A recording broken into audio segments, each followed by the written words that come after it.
तर आज का पॉडकास्ट ना काफ़ी ज़्यादा कंट्रोवर्शियल होने वाला है बिकॉज मैचेस इतने ज़्यादा कंट्रोवर्शियल हुए कि क्या ही बात करी जाए। विल स्टार्ट विद कैसे एसआरएच ने एकदम तोड़ दिया दिल्ली को उनके घर पे।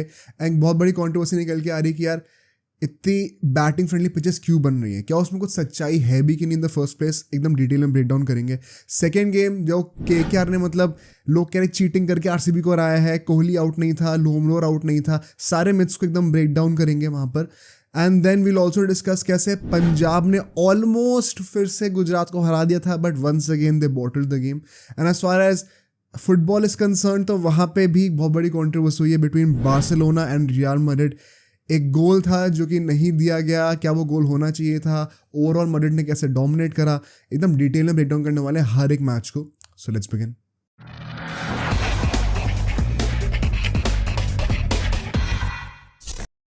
तो देखो will start with the first game obviously जो कि सैटरडे को हुआ था, सनराइजर्स और दिल्ली का जो मैच था।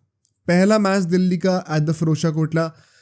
मैं एक्सपेक्ट तो कर रहा था कि पिच हाई स्कोरिंग होगी बिकॉज हमने वर्ल्ड कप में ऑलरेडी इसका ट्रेलर देख लिया था कि हाई स्कोरिंग गेम्स आ रहे हैं, 400 450 रन बन रहे हैं। एंड T20s में तो आज के टाइम पे वैसे भी सब लोग ऑल आउट खेल रहे होते हैं तो 200 से ऊपर तो देखना तय ही था। एंड सो टॉस जीत के ऋषभ पंत कहता है कि हमें बॉलिंग करनी है। And although on such a wicket with the possibility of due एकदम सेंस बनता है कि आप बॉलिंग करो। सिर्फ एक क्वेश्चन मार्क था, अगर आपकी ओपोनेंट SRH है तो शायद आपको सिर्फ due to the opponent factor आपको कहीं बैटिंग तो नहीं कर लेनी चाहिए पहले, बिकॉज SRH की बॉलिंग काफ़ी वीक रही है relative to some other top teams, but batting quite frankly शायद बेस्ट ही है इस वक्त।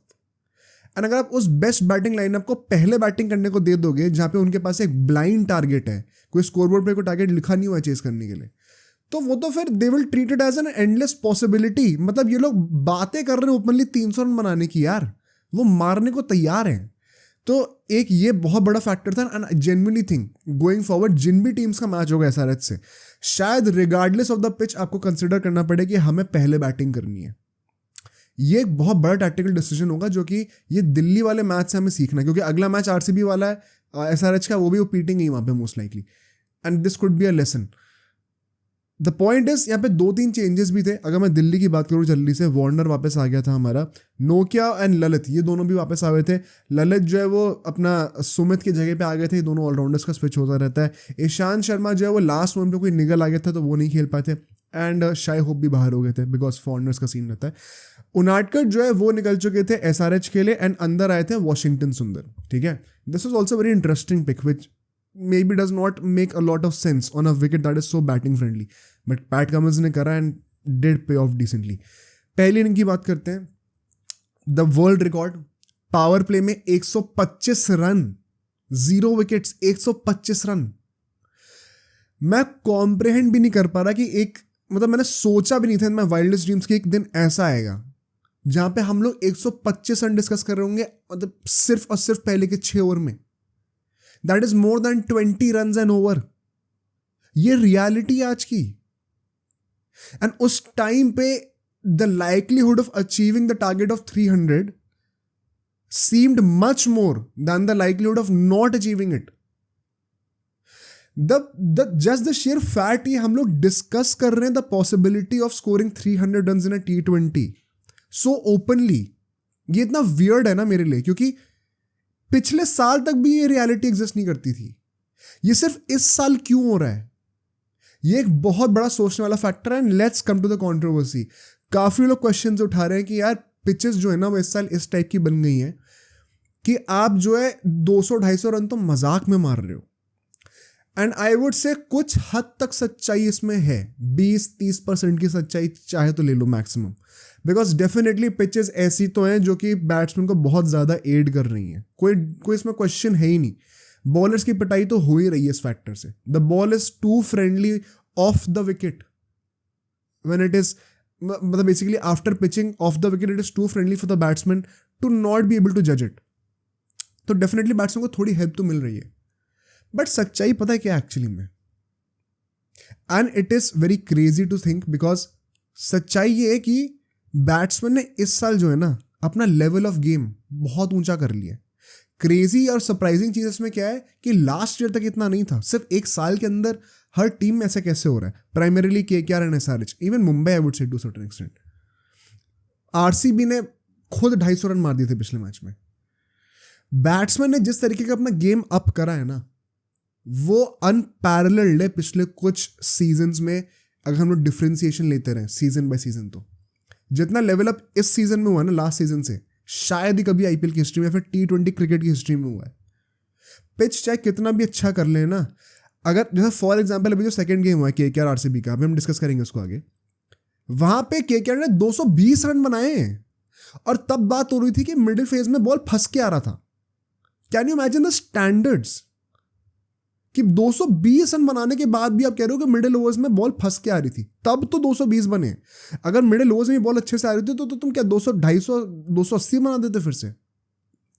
तो the fact that we are having this conversation कि 250 रन क्यों नहीं बन रहे, 280 रन क्यों नहीं बनाए, अंडर परफॉर्म कर दिया 222 रन बना के, just goes on to show कि पिच कितनी भी अच्छी हो, बैट्समैन ने अपना लेवल अप करा ही करा है। कई लोग इसमें कहेंगे कि इम्पैक्ट प्लेयर रूल की वजह से भी हुआ है कुछ हद तक, मुझे भी ऐसा लग रहा था, बट फिर मैंने सोचा ऐसा काउंटर आर्ग्यूमेंट ये भी तो है ना कि भाई बॉलर्स में भी तो जब बॉलिंग करोगे तो भी तो इम्पैक्ट प्लेयर रूल की वजह से एक एक्स्ट्रा बॉलर होता है। तो is it even fair to use that excuse? I have not completely made up my mind on this, तो I would love to know your opinion, comment करके जरूर बताना। क्योंकि अगर इम्पैक्ट प्लेयर की वजह से आप कह रहे हो कि बैटिंग को हेल्प मिल रही है, तो बॉलिंग को भी तो हेल्प मिल रही है ना, एक प्रॉपर बॉलर भी तो आ रहा है ना जब बॉलिंग कर रहे हो आप। तो I don't know how we tackle that argument exactly. ये बहुत ही नुआंस्ड और कॉम्प्लेक्स डिबेट है जो कि शायद हमें सीजन के एंड तक ही पता चलेगी। बट बैट्समैन ने जिस तरीके, मतलब मैं तुम्हें बताता हूँ, जो 125 रन बने पावर प्ले के अंदर, जो ट्रैविस हेड और अभिषेक शर्मा ने हिटिंग करी है, वो नॉर्मल है कहीं से? मैंने तो कभी नहीं देखी इससे बेहतर हिटिंग पावर प्ले में मैंने कभी नहीं देखी। मैं मजाक से हटके बता रहा हूँ। कुलदीप यादव का एक ओवर था पर्टिकुलरली, आई रिमेंबर, जहां पे अभिषेक शर्मा बैटिंग कर रहा था, 1-2 छक्के मार चुका था ओवर में ऑलरेडी। जब लास्ट छक्का उसने मारा था उस ओवर का, आई थिंक लास्ट बॉल पर ही था, 18-19 रन आए थे उस ओवर में, उसने स्टेप आउट करा था। कुलदीप यादव ने रीड कर लिया था कि वो स्टेप आउट कर चुका है, तो उसने ना बॉल पटक दी पीछे, एंड यूजुअली ऐसे में बैट्समैन आउट हो जाता है।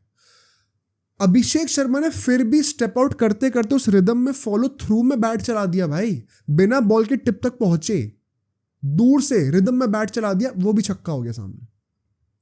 इतनी क्लीन हिटिंग अगर कोई कर रहा है तो मैं कैसे बोल दूं कि it is just about the pitch? It is not. And पता, कई लोग ट्रैविस हेड को तो चलो ऑफकोर्स क्रेडिट मिलेगा, 80 रन तो उसने कुछ पावर प्ले के अंदर ही मार दिए थे खुद। The fun part is Travis Head से ज्यादा स्ट्राइक रेट पता पावर प्ले के अंदर किसकी थी? अभिषेक शर्मा की। 10 बॉल पे 40 रन, 400 की स्ट्राइक रेट, हर बॉल पे 4 रन। तो ये तो बात है भाई एसआरएच की इस वक्त कि टॉप 2 ऐसे हैं कि दोनों में से कोई रुकना नहीं चाहता। यूजुअली क्या होता है कि एक बंदा अटैक कर रहा होता है, एक शायद थोड़ा सा स्लो, एंड आज के टाइम पे स्लो मतलब 150 की स्ट्राइक रेट। यहां पे तो भाई दोनों की स्ट्राइक रेट ही 300-400 की हो रही है, तो कोई पॉइंट ही नहीं है ना बचने का। एंड मैं पता है कई लोग क्रिटिसाइज करेंगे कि डीसी ने बॉलिंग ऐसी करी वैसी करी, मुझे लगता है ठीक है, थोड़े हद तक क्रिटिसिज्म फेयर है। जैसे फॉर एग्जांपल वो ललित से 2 ओवर क्यों डलवाए पावर प्ले के अंदर जब इतनी पिटाई हो रही थी, क्योंकि जस्ट बिकॉज दोनों लेफ्टी हैं और ऑफ स्पिनर देना है, तो ऋषभ पंत ने शायद टैक्टिकली मिस कर दिया वहाँ पे कुछ। But I would still say कि यार बॉलिंग कितनी भी घटिया हो ना, अगर आप 125 रन मार के दे रहे हो तो आपको कुछ क्रेडिट तो बैट्समैन को देना ही पड़ेगा। एंड आई थिंक हम लोग थोड़ा डिसरिस्पेक्ट कर रहे हैं ट्रैविस हेड और अभिषेक शर्मा को और एसआरएच को बाय सेइंग कि डीसी ने सिर्फ गंदी बॉलिंग करी है, क्योंकि भाई उन्होंने जो हिटिंग करी है वो अनरियल है। This is never seen before in any game. T20 cricket की हिस्ट्री में कभी इतने रन नहीं बने पावर प्ले में भाई। तो मैं जितनी भी तारीफ करूँ उतना कमाया। आई think I spent already spend the most amount of time discussing this very phase, पूरे एनालिसिस में जितना करने वाला हूँ मैं। मूविंग फॉरवर्ड, इसके बाद हम लोग देखते हैं this game was very interesting in this aspect की पहले 6 over completely belong to SRH, अगले 4 ओवर जो 6 से 10 ओवर थे वो कंप्लीटली बिलोंग टू डीसी। एकदम ही टर्न अराउंड हो गया था। क्यों मैं कह रहा हूं ऐसा? 125 रन थे पावर प्ले में, 0 विकेट गिरे थे, 10 ओवर के अंत तक 4 विकेट गिर चुके थे। 4 विकेट गिर चुके थे, सिर्फ 33 रन और आए थे, just over 8 run an over. ये इतना बड़ा टर्न अराउंड कैसे हुआ? अब यहां पे पंत को क्रेडिट मिलना चाहिए कप्तानी का अपना। कुलदीप यादव एंड अक्षर पटेल से बॉलिंग कराई लगातार, बहुत रिस्की था उस टाइम पे जिस तरीके की पिटाई हो रही थी। Abhishek Sharma once again got out, and पता है अभिषेक शर्मा ने जो करके दिखाया ना इस मैच में, बाय द वे यही करना है विराट कोहली, रोहित शर्मा जैसे लोगों को। जो लोग विराट कोहली की वो राजस्थान वाली इनिंग्स को डिफेंड कर रहे थे, जो लोग रोहित शर्मा की वो सीएसके वाली इनिंग्स को डिफेंड कर रहे थे, आई थिंक रोहित शर्मा का वो फिर भी वो चेजिंग उसमें था, केस में था, स्ट्राइक थोड़ी बेटर भी थी, तो समझ में आता है. But the reason why I'm saying Rohit Sharma and Virat Kohli is just because they're the biggest players. They represent everyone else from that generation. So when I say Virat Kohli and Rohit Sharma in particular, I don't point fingers just at those two guys, but everybody who will be outdated very soon by this new generation. They all have to buckle up. The concept of playing till the end does not exist in the modern T20 game. जितनी जल्दी realise कर लोगे ना ये बात, उतनी जल्दी team आगे बढ़ जाएगी. पूरे 20 ओवर खेलने वाला कॉन्सेप्ट एग्जिस्ट ही नहीं करता मॉडर्न T20 गेम में. मैं थक गया बोल बोल के. अभिषेक शर्मा के पास क्या रीजन था टिल्ला मार के आउट होने का? क्या रीजन था? 10 बॉल पे 40 रन थे उसके पावर प्ले के बाद. आराम से कह सकता था कि मेरी 400 की स्ट्राइक रेट है, पूरे 20 ओवर खेलूंगा. क्यों नहीं खेला उसने? ट्रैविस हेड के पास पूरा रीजन था अपनी 100 मारने का. क्यों नहीं मारने गया? क्यों रिस्की खेल रहा था? क्योंकि आजकल के टाइम पे मॉडर्न T20 में the concept of playing a long innings does not exist. You have to play extended cameos, that is it. अपना छोटा सा काम करो, निकलो, नेक्स्ट बैट्समैन को आने दो. बहुत बैट्समैन है. This is exactly what we saw. Travis Head out हो जाता है अपना, अभिषेक शर्मा आउट हो जाता है. एक चीज़ अगर मैं और यहाँ पे ऐड करूँ, कुलदीप यादव ने 4 में से 3 विकेट लिए थे वहाँ पे बाय द वे. अक्षर पटेल ने भी 1 विकेट लिया था. द ग्रेट पार्ट वॉज अक्षर पटेल ने 2 ओवर डाले, सिर्फ और सिर्फ 9 रन दिए इन अ मैच जहाँ पे इससे पहले के 6 ओवरों में 125 रन पड़े थे. Axar Patel with the ball has been absolutely brilliant. And अगर सिर्फ बॉलिंग की बात करें तो शायद उसमें अभी वर्ल्ड कप में उसकी जगह जडेजा के ऊपर बनती है शायद. बॉलिंग की बात करें तो बैटिंग में तो I think once again he has tanked miserably. But इसके बाद आगे चलते हैं. क्लासन भी बाय द वे जल्दी आउट हो जाता है इसी फेज में. जो अगला फेज आता है 10 से 15 ओवर का, ठीक है, यहाँ पे 47 रन बनते हैं. अब 47 run is not bad. It's more than 9 run an over, just below 10 run an over. But you will argue कि जो पूरा मिडिल फेज था 6 से 15 ओवर का, जो ये 9 ओवर्स होते हैं, स्टार्टिंग का पावर प्ले, लास्ट के 5 ओवर डेथ ओवर्स, बीच का पूरा फेज मिडिल फेज, यहाँ पे अगर हम लोग कैलकुलेट करें तो सिर्फ 80 रन बने 9 ओवरों में, which is less than even 9 run an over. 8 point something की इकोनॉमी निकल के आएगी. क्या ये एक वीक फैक्टर है एसआरएच का? बहुत मुश्किल है कोई वीक पॉइंट निकालना एसआरएच की बैटिंग में अभी. बट अगर हमें बस for the sake of recognising weaknesses अगर हमें कुछ निकालना हो, क्या ये एक वीकनेस हो सकती है कि अगर अभिषेक शर्मा, ट्रैविस हेड और Klaasen in the middle order, इनको तुमने आउट कर दिया तो बाकी की batting is not that good right now. Even Markram, he has been overshadowed by all these guys. And notice how in 3 में से 2 बंदे ओपनिंग कर रहे हैं. तो क्वाइट फ्रैंकली मिडिल ऑर्डर में अभी जो सबसे बड़ा थ्रेट है वो सिर्फ क्लासन ही है. तो क्या मिडिल ओवर्स में ये एक पोटेंशियल वीकनेस निकाल सकती हैं बाकी टीम्स? ये सोचने वाली बात रहेगी. बट इससे कोई ज़्यादा फायदा होता नहीं, बिकॉज एसआरएच वंस अगेन लग रहा था कि क्लासन भी आउट हो गया तो वीक हो जाएगी टीम. बाद में आके नीतीश रेड्डी ने कैमियो खेल दिया, शहबाज ने कैमियो खेल दिया. आखिरी में आके कहा DC at one point of time लग रहा था कि कम बैक कर सकती है इस गेम में. इनफैक्ट सचिन तेंदुलकर ने भी सेम चीज़ ट्वीट कर दी थी कि शायद डीसी कम बैक कर सकती है, क्योंकि एकदम से विकेट गिर रहे थे. बट फिर एंड में आते आते पूरा न्यूट्रलाइज कर दिया. इनफैक्ट अगर मैं लास्ट के 5 ओवर की बात करूं, 61 रन और आ गए, जिसके चलते हुए 266 रन बन गए. The third time when the record of RCB has been broken this season. It is unreal. The hitting is unreal भाई. यहाँ पे मैं एक चीज़ कहूँगा. पहली बात तो अक्षर पटेल ने जो बॉलिंग करी है, 4 ओवरों में सिर्फ 29 रन दिए, विकेट 1 लिया, लेकिन कितना इकोनॉमिकल था भाई, कितना ज़्यादा इकोनॉमिकल था. मतलब 8 से कम की इकोनॉमी देना इन अ गेम जहाँ पे 266 रन बने एज अ स्पिनर और ना batting friendly wicket. Hats off, मज़ा आ गया उसकी बॉलिंग देख के. लास्ट के 5 ओवर में खलील और मुकेश की जो पिटाई हुई है, खलील अहमद को मुझे लग रहा था काम लोग वर्ल्ड कप के लिए शायद कंसिडर कर पाएं, लेकिन इस मैच में उसने मतलब मेरा नाम खराब कर दिया भाई पिटवा कर. इतना मैंने उसको सपोर्ट किया था, मुझे लगा था कि बहुत होप थी मेरी उससे, बट आज बहुत पिटाई हुई है उसकी. एंड मुझे पता नहीं इसमें ब्लेम करना भी चाहिए कि नहीं, बिकॉज हर किसी की पिटाई हुई है यार. जैसी ऑनस्लॉट उन लोगों ने करा है, maybe everybody deserve to be hit. The point was इन लोगों को, मुकेश, खलील, इन लोगों को डेथ ओवर्स में इतने पिटने का कोई हक नहीं था. स्टार्टिंग में तो वो अनरियल हिटिंग थी, मैंने बोल दिया पावर प्ले में. बट जब नीतीश, जब अपने शहबाज, ये लोग बैटिंग कर रहे हैं, तो अब तब भी आप पिट रहे हो, तो थोड़ा सा मुझे लगा कि यार ये क्या कर रहे हैं ये लोग. ये सोचने वाली बात थी.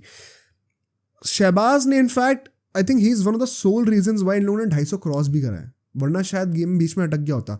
220 230 पे भी अगर रोक लेते तो क्या पता गेम फंस जाता। बट नॉनदलेस इसके बाद हम लोग चलते हैं सेकेंड इनिंग्स में, जब पावर प्ले में even DC does quite well, 2 wicket गिरते हैं बट 88 रन बनते हैं। 88 run is quite a lot. वो ऑफकोर्स एसआरएच ने ओवर शैडो कर दिया, लेकिन 88 run is top notch. Shaw और वार्नर दोनों आउट हो जाते हैं। वार्नर तो बड़ा लेम तरीके से आउट होता, पता नहीं पूरा शॉट भी नहीं खेल पाया। एंड शॉ भाई साहब ने सोचा था कि पहले की 2-3 बॉल पे चौका मार दिया, अब हर बॉल पे चौका ही मारना है, तो वो भी आउट हो जाता है अपना। यहाँ पे मैकगर्क ने आई थिंक 14-15 बॉलों पे 50 मारी है। It was the fastest 50 of the game, a game where Abhishek Sharma and Travis Head were playing like that. तो मैकगर्क की पूरी इनिंग्स एकदम वो हो गई, ओवर शैडो हो गई, thanks to those two guys. बहुत तगड़ा खेला, सिंगल हैंडेडली उसने पावर प्ले बचाया है। क्योंकि पोरेल की बात करें, पावर प्ले के अंदर भाई साहब ने 16 बॉलें खेली थी, विच इज ऑलमोस्ट 3 ओवर्स, और सिर्फ 22 रन मारे थे। और वो क्या कर रहा था मेरे को समझ में नहीं आ रहा था। आपको 260 प्लस चेस करना है, आप ऐसी इनिंग कैसे अफोर्ड कर सकते हो? इससे बेहतर है आउट हो जाओ भाई, ऐसे बेइज्जती मत कराओ खड़े होके। नॉनदलेस सुंदर जो है वो यहाँ पे 2 ओवर डालता है, 46 रन खाता है। 46 रन क्या होना था, तो खिलाना चाहिए था। One thing to consider for Pat Cummins. Cummins खुद जो है एक ओवर में 20 रन खा जाता है, ऑल्दो उसने कमबैक बहुत तगड़ा करा, उसको डिस्कस करेंगे। जब 10 ओवर खत्म होते हैं, 138 फॉर 4 थी दिल्ली कैपिटल्स। 50 रन आते हैं इन 4 ओवरों में, which was good, not gonna deny that. But जो कैच है ना यहाँ पे, 6 से 10 ओवर में 50 रन है, लेकिन 9th और 10th ओवर, ये जो 2 ओवर थे आखिरी के, इसमें सिर्फ और सिर्फ मिला के 7 रन आए। 7 रन, इसका मतलब समझ रहे हो? 7वें और 8वें ओवर में 43 रन आए, एंड 9वें 10 ओवर को मिला के सिर्फ 7 रन आए। इन 2 ओवरों में जो हरकत हुई है ना, 9th ओवर ऑनवर्ड्स, यहां से डीसी गेम हारी है। क्योंकि इसके बाद 9th ओवर से लेके till the end of the innings कुल मिलाकर जो टोटल रन बने, I think it has been, कितना है वो, बहुत कम है यार, 60 समथिंग है कुछ, 65 66 64 कुछ ऐसे रन बने 11 ओवरों में, 10-11 ओवरों में। पहले के 9 ओवर में 130 पार हो चुका था, अगले 10-11 ओवरों में सिर्फ 60-65 रन बने। कितना कितना गंदा वो डिक्लाइन आया है, इफ यू नोटिस। यहीं पे डीसी गेम हारना शुरू हो गई थी। ऐसा क्यों हुआ, आगे डिस्कस करते हैं।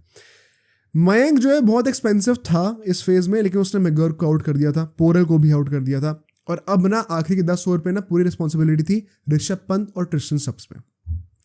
और यहां से शुरू होता है एक अनएक्सपेक्टेड टर्न। ठीक है, स्टब्स जो है वो तो जल्दी आउट हो जाता है, बट यहां पे ऋषभ पंत ने क्या करा, मतलब मैं बहुत ऑनेस्टली बताऊं, ऋषभ पंत की strike rate at one point of time 100 से भी कम की थी, एंड 30-35 रन जितने उसने बनाए कुछ 30-35 बॉल खेल कर ही, it was not good to see यार। मतलब अभी पिछले मैच में इतनी अच्छी विकेट कीपिंग करी, उससे पहले इतनी अच्छी बैटिंग कर रहा था। In this one game where he needed to be at the top of his game, he completely failed. I hope this is just a one off, because मैं जेन्युइनली होप कर रहा हूँ कि अगर वो ऐसी परफॉर्मेंसेज देता रहेगा, अच्छी वाली मैं कह रहा हूँ, तो वर्ल्ड कप में जाएगा वो। बट ऐसा स्टिंकर बीच में देना, it does not look well. कप्तानी भी अच्छी नहीं हुई, बहुत ज़्यादा पिट रही है टीम, खुद की पर्सनल परफॉर्मेंस भी अच्छी ना हो, वो डाउनवर्ड स्पाइरल में जाना ना बड़ा आसान हो जाता है। तो आई होप कि ज़्यादा इसको इंपॉर्टेंस ना दे वो मेंटली, बिकॉज थोड़ा अपसेट भी लग रहा था मुझे मैच के बाद। नटराजन जो है ना, वो पंत के बाद जितने बैट्समैन थे, 3-4 बैट्समैन थे, 4 विकेट ले गया वो, सबको एकदम तुरंत निपटा दिया नटराजन ने, पूरी टेल को खत्म कर दिया। 4 विकेट मिल गए भाई साहब को। अब कई लोग कहेंगे कि उसको वर्ल्ड कप खिला लो, वो बेवकूफ़ी है, ऐसा मत सोचना बिल्कुल भी। बट नीतीश रेड्डी ने भी 2 विकेट लिए भाई, नीतीश रेड्डी ने भी 2 विकेट लिए, and I think if I am not wrong Tristan Stubbs of Rishabh Pant का ही लिया शायद। भाई वो बंदा को मुझे सुनने में आ रहा है कि वो अंडर द रैप्स है to be the next Hardik Pandya for India, वो भी सुनने में आया, पता नहीं कितना सच है। बट अगर वो ऐसा खेलता है, this could be a big asset, because fast bowling allrounder ज़्यादा मिलते नहीं है। एक बहुत बड़ा नीश उसने अपने लिए बना रखा है, being a fast bowling allrounder in India. अगर 2-3 सीजन अच्छा परफॉर्म कर देगा, कोई बड़ी बात नहीं, इंडिया में रेगुलर बन जाए वंस दीज गाइज रिटायर, कोई बड़ी बात नहीं है। So that was a big positive for SRH. All and all क्या मुझे चीज़ अच्छी लगी एसआरएच की इस बात, पिटाई बहुत हुई पहले के 9 ओवरों में, लेकिन जो कमबैक करके दिखाया ना एसआरएच ने बॉलिंग के साथ, ये लैग करते आ रहे हैं उन सारे मैचेस में जहाँ पे इन्होंने 250 से ज़्यादा रन बनाए हैं। चाहे वो मुंबई वाला मैच ले लो, चाहे वो आरसीबी वाला मैच ले लो, अगर इनने 250 से ज़्यादा रन बनाए थे तो दूसरी टीम ने भी 250 पार कर दिया था। इसकी वजह से क्या हुआ, नेट रन रेट जितनी अच्छी हो सकती थी ना इनकी, उतनी है नहीं अभी, वरना केकेआर से बेटर नेट रन रेट होती है इनकी। इस मैच में इन्होंने वो गलती नहीं करी, बड़े मार्जिन से जीते हैं, तो ये एक बहुत बड़ा पॉजिटिव था। बैटिंग तो अब काइंड ऑफ लोग एक्सपेक्ट करने लग गए कि एसआरएच करेगी। बॉलिंग में जो उन्होंने करके दिखाया ना, बड़ा अच्छा लगा मुझे। इनफैक्ट अगर मैं एक दो मतलब पैट कमिंस को भी फिर से कहूँगा, पहला ओवर बहुत एक्सपेंसिव था लेकिन कमबैक बहुत अच्छा करा, इट वॉज गुड टू सी। भुवनेश्वर कुमार, उसका देखना पड़ेगा क्या होता है। नटराजन ने 4 विकेट लिए 4 टेलेंडर्स के लिए, वो भी एक अच्छा साइन है। तो ऑल इन ऑल बॉलिंग भी ग्रो कर रही है धीरे धीरे, and if they keep playing like this, कोई बड़ी बात नहीं कि टॉप 2 में भी फिनिश कर जाए भाई, कोई बड़ी बात नहीं है। They are definitely right now the team to watch out for. Moving to the next game, probably the most controversial one, KKR versus RCB। ठीक है, मैं सबसे पहले ये सेगमेंट स्टार्ट करने से पहले बता दूं, अगर आप एक RCB फैन हो ना, तो आपका जितना भी विक्टिम माइंडसेट है कि कोहली के साथ ऐसा हुआ, लोमोर के साथ ऐसा हुआ, रसल को वाइड क्यों दी, ये वो बाउंड्री थी, छक्का था, वो सब सारे जो वहम है ना, वो ये सेगमेंट देख के टूट जाएंगे। तो this is going to be a painful segment for you, but I would suggest you to watch this till the end so that you realize what the truth is. अगर आप एक KKR फैन हो तो इतना खुश होने की जरूरत नहीं है, बिकॉज KKR ने भी कुछ बहुत खास करा नहीं है। तो मेक श्योर कि आप भी सेगमेंट एंड तक देखो टू अंडरस्टैंड कहाँ हम लोग अच्छे थे, कहाँ जबरदस्ती क्रिटिसिज्म दिया जा रहा है KKR को, और कहाँ जेन्युइनली बेकार थे, क्योंकि ऐसी परफॉर्मेंस कोई बहुत प्रेज वर्दी नहीं है KKR के पॉइंट ऑफ व्यू से कहूँ तो दोनों फैन बेसिस के लिए कुछ ना कुछ सीखने को जरूर है, मोर सो फॉर RCB, क्योंकि बहुत ज़्यादा विक्टिमाइजेशन हो रही है सोशल मीडिया पे अननेसेसरली, एंड लोग उसमें फंसते जा रहे हैं। तो आओ ज़रा फैक्ट चेक कर लेते हैं एंड गेम को डिटेल में एनालाइज कर लेते हैं। ठीक है, टॉस RCB जीतती है, बॉलिंग करती है। जैसे ही इन्होंने टॉस जीता, मैंने कहा अब चांस है मैच जीतने का RCB का। अगर टॉस हार गई होती तो बिल्कुल भी चांस नहीं था RCB का जीतने का, फैक्ट है आजकल। RCB टॉस जीती है, बॉलिंग करती है, सही डिसीजन लिया। KKR टॉस हार के बैटिंग करनी पड़ी, but the pitch was still good, कोई बहाना नहीं था पिच का। वो कई लोग अभी कहेंगे कि मिडिल ओवर्स में थोड़ा गेम फंस रहा था, उसको डिस्कस करेंगे अभी। अगर हम लोग चेंजेस की बात करें, KKR के लिए सेम साइड थी, बेसिकली वैभव को ऐसे बैट प्लेयर नहीं लाते हैं, बस वो सुरेश शर्मा को ले आते हैं, वही एक चेंज था। प्लेइंग 11 सेम थी as far as RCB is concern. ठीक है, सिराज और ग्रीन दोनों वापस आते हैं, जो कि हमने प्रीव्यू में डिस्कस किया था, हमने कहा था कैसे आने चाहिए उनको वापस। Karn Sharma, a guy that I have personally been saying a lot कि इस बंदे को लेके आओ। मैं बड़ा खुश था देखने के लिए कि कर्ण शर्मा को ये लोग फाइनली लेके आ रहे हैं, because it makes a lot more sense to have an experience spinner like Karn Sharma, plus he can bat too, which was clearly evident. तो बैटिंग डेप्थ भी दे दी। मैं इतने टाइम से कह रहा था, आई वाज सो हैप्पी कि कर्ण शर्मा को चांस मिला है। टोपली, वाइशेक एंड सौरव चौहान, ये तीनों बाहर हो चुके थे। द फैक्ट कि फर्गसन को रखा गया इन प्लेस ऑफ टोपली, ये थोड़ा शॉकिंग था मेरे लिए, बट ठीक है, डिस्कस करेंगे उसको। फर्स्ट इनिंग्स की बात करते हैं पावर प्ले में। अब कई लोग पहली बात तो इस चीज़ को भूल ही चुके हैं, जो नारायण का सेटअप था पूरा, क्योंकि विराट कोहली की कॉन्ट्रोवर्सी हो गई। ये बड़ा इंटरेस्टिंग टैक्टिकल पॉइंट है, इसको ब्रेक डाउन करना जरूरी है, specially from KKR's point of view, because अगर हर टीम ऐसा करेगी तो नारायण फंस सकता है। पहले पावर प्ले में कितने रन आते हैं? 75 रन आते हैं, 3 विकेट गिर जाते हैं। ठीक है, ये जितनी भी रन आया है ना, it is all thanks to Lockie Ferguson and अपना बैटिंग में फिल सॉल्ट। 28 रन मारता है लोकी फर्गसन को, पूरा मोमेंटम ले लेता है। नारायण एक इनसे स्ट्रगल कर रहा था, क्यों कर रहा था भी डिस्कस करेंगे, बट फिल सॉल्ट ने जो इनिंग्स खेली है ना, इन माय ओपिनियन KKR की पूरी इनिंग्स की सबसे इंपैक्टफुल इनिंग्स जो थी ना, वो पहले फिल सॉल्ट की थी, दूसरी जो थी वो प्रॉब्ली रमनदीप सिंह की थी। श्रेयस अय्यर का थोड़ा भी मैंने अपना दिमाग अभी तक बनाया नहीं है, उसको मैं डिस्कस करूंगा आपके साथ, बट ये दोनों इनिंग्स ना बहुत इंपॉर्टेंट थी।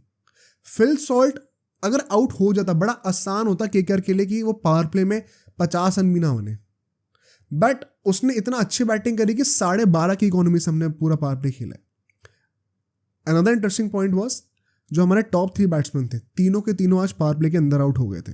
तो जितने भी लोग कह रहे थे कि KKR का मिडिल ऑर्डर टेस्ट नहीं हो रहा है, परफॉर्म नहीं कर रहा है, आज तुम्हें आंसर मिल गया है। KKR के लिए बहुत बड़ा पॉजिटिव है ये कि आज मिडिल ऑर्डर टेस्ट हो गया और 220 रन भी बना दिए। तो ये बात तो KKR के लिए बड़ी अच्छी लगी मुझे। पावर प्ले में नारायण को कैसे आउट करा गया? 2 अप्रोचेस थे, इफ यू नोटिस। जब यश दयाल बॉलिंग कर रहा था, yorkers towards middle leg stump जो लाइन होती है ना, विद द एंगल घुसा रहा था बॉल अंदर को। No room whatsoever to Sunil Narine, pitching it up yorker length पे ताकि बॉल को स्विंग होने का भी टाइम मिले। सिराज क्या कर रहा था? उल्टा एकदम, यॉर्कर ही लेंथ पे एकदम wide outside off stump across, ताकि वो एंगल से और बाहर जा रही हो। एक बंदा एंगल से यॉर्कर लाइन को अंदर लेके आ रहा है स्विंग लाइन पे ताकि उसको रूम ना मिले, और एक बंदा इतना बाहर फेंक रहा है कि वो रूम के चक्कर में बॉल को अटेम्प्ट ही ना करे। लेंथ दोनों की यॉर्कर्स थी। इसकी वजह से क्या हुआ, नारायण को अपने आर्म्स फ्रीज करने का टाइम ही नहीं मिला। And so we saw very rare side जहां पे 7-8 बॉल खेल के वो 0 पे खेल रहा था। एंड पता उस टाइम पे मुझे एक थॉट आया था कि यश दयाल जो कर रहा है वो तो बहुत बढ़िया है, क्योंकि वो स्टंप्स को अटैक कर रहा है, यू मिस आई हिट वाला अप्रोच है। बट जो सिराज कर रहा है ना, वो कि तुम एकदम वाइड आउटसाइड ऑफ स्टंप फेंक रहे हो, डेथ बॉलिंग कर रहे हो बेसिकली पहले ओवर से। ये थोड़ा ना कायरो वाला एटीट्यूड दिखाता है, थोड़ा सा जिगरा नहीं दिखाता ये चीज कि तुम पहले से बचने के लिए खेल रहे हो क्या। विकेट लेने जाओ ना, स्टंप टू स्टंप बॉलिंग करो यॉर्कर, कोई प्रॉब्लम नहीं है, रूम मत दो यश दयाल की तरह। But it seems as if RCB का प्रॉपर प्लान था ये मैनेजमेंट का कि एक बंदा वाइड यॉर्कर्स फेंकेगा, एक एकदम इनलाइन फेंकेगा। नॉनदलेस सिराज का जो अप्रोच था मेरे को तो बहुत खास नहीं लगा personally from India's perspective. RCB के लिए काम कर रहा होगा, बिकॉज अगर मेरा प्राइम बॉलर जो है वही ऐसी बॉलिंग कर रहा है बच बच के डर डर के, तो क्या अच्छी साइड थोड़ी है कोई देखने के लिए। The good news was RCB के लिए चीज़ काम करती है। एंड नारायण फ्रस्ट्रेट होकर विकेट अपना थ्रो कर देता टिल्ला मारने के चक्कर में। इफ़ यू नोटिस जिस बॉल पर नारायण आउट हुआ है ना, उससे जस्ट पहले वो एक डबल भागा था। एंड उस बॉल पर जब वो आउट होने वाला था तब उसके मुंह पे फोकस था, एंड वो उसकी ये हो रहा था, उसका सांस चढ़ी हुई थी। कहीं ना कहीं लग रहा था कि इसका लैप्स ऑफ कॉन्सेंट्रेशन आने वाला है। तो I think it added up. Angkrish आता है, वो बेचारा मतलब अनलकी था थोड़ा सा, कह लो कि भाई कैमो ग्रीन ने तो तगड़ा कैच पकड़ा है, इतना लंबा है 6 फीट 4-5 इंच के, ऊपर से वो हाथ ऊपर करता है तो पता नहीं 8-9 फीट तक पहुंच जाता है। स्टेलर कैच है, one of the best catches this tournament, easily बहुत बढ़िया कैच था वो। फिल शॉट अटैक करते करते आउट होता सिराज को। Siraj bye the way did great, मतलब क्योंकि वो वाला बॉलिंग कर रहा था बचने वाली, तो उसकी वजह से रन तो रुक ही रहते, तो इकोनॉमी उसकी बड़ी अच्छी थी। प्लस फिर विकेट भी मिल गया फिल शॉट का, तो अब सोने पे सुहागा हो गया। नॉनदलेस इसके बाद अगर हम लोग आगे चलें, ठीक है, जब 10 ओवर खत्म होते हैं तो हमारे 107 रन होते हैं और 4 विकेट गिर जाते हैं। एक और विकेट गिर जाता है वेंकटेश अय्यर का, जो कि भाई साहब स्लॉक करते करते शॉर्ट बॉल पे पुल मारते मारते आउट हो जाते हैं। द पॉइंट इज यहाँ पे अगर आप नोटिस करो सिर्फ 32 रन आते हैं 4 ओवर में, जस्ट 8 रन एन ओवर। इससे पहले 12.5 की इकोनॉमी थी। क्या यहाँ पे हमारा स्लो होना बनता था? श्रेयस अय्यर का बहुत बड़ा हाथ है इसमें। अब यहाँ पे 2 स्कूल ऑफ थॉट हैं।